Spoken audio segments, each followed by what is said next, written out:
first Persian War broke out. So I say, okay, I'm American. This is my country. Yeah. It is my moral obligation to support my country.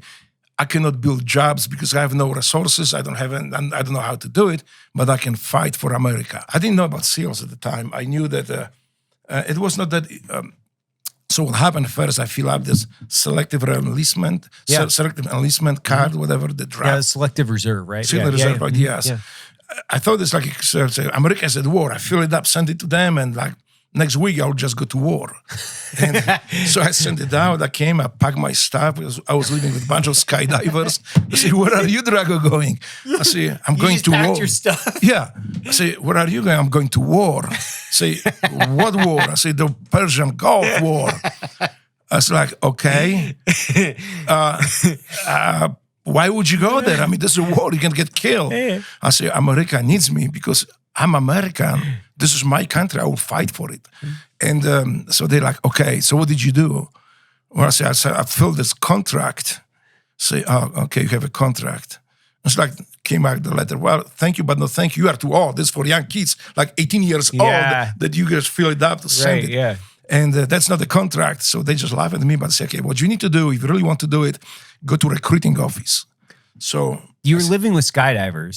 Were you skydiving? Yeah, I was teaching. I was by this time. I had an awesome life. Yeah, I mean, I had a job. I was a mechanic by this time. Really? I was fully established. I was Mercedes mechanic. Yeah. So I was going to Mercedes schools, to Saab schools in different cities. I was getting all these certification, good pay. Life was great. Got into skydiving, and by this time I was AFF jump master. Actually, I was already teaching skydiving. Holy shit! So I said, well, so my intention was never join military and stay there. I just want to go to war, help out, and just come back, resume my great life that I had. And it just never happened. I just stayed. But so when I went to I went to Army office, and they start processing my paperwork. It took a while.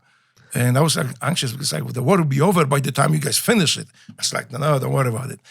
And then happened that at my drop zone, when I used to skydive and teach skydiving, Navy SEALs came in, leapfrogs, to do demonstrational jump in Memphis. And so they, of course, came to our drop zone, to my extra jumps. No, and then we start talking about this. Say, no. You need to go to Army guys, take this paperwork, and go next door to the Navy guys. Tell them that you want to be a Navy SEAL. I was like, Navy SEAL, I don't know what it is. But so they start telling me a little bit about it. And the more they tell me, the more I was fascinated and more fired up. I went and grabbed the paperwork, brought it to them. And they look at my paperwork and say, well, I tell you this, you are like almost 28, I was going 32. You're like 4 years over the limit to be to join the SEAL training. So we cannot guarantee you that. But I can tell you this, from my experience, he says, when you sign this paperwork, you go to boot camp, they make a SEAL out of you.